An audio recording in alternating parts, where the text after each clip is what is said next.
sale, interbank payments, and banking intermediaries can basically manage payments between consumers and businesses. On top of that, this structure specifically provided by Quant is going to mitigate risks from the structural disintermediation of banks and the centralization of the credit allocation process to help prevent systemic runs on banks in crisis.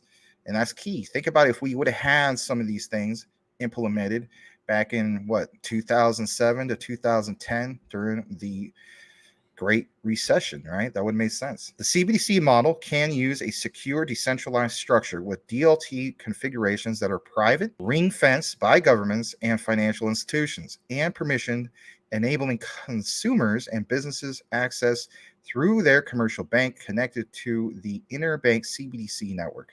Again, another key thing here. And you see what's going on recently with the whole thing of some of these guys from Quant working with MIT, basically the Fed Reserve. It all makes sense. Again, a little bit more like supply and demand. Now, before we kick it back into the comments, check this out. There will be more clarity on CBDCs by the industry in the upcoming months. And we basically have been outlining this for a while. I feel as though that regulatory compliance comes full circle, in my humble opinion, in March.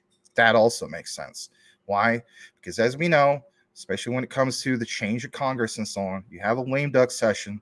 But when everything comes to full circle is for some reason it's usually around in March. Legislation gets, they talk about it these months going forward, but real solid legislation, the ball gets moving usually typically in March, especially if you're into these types of things.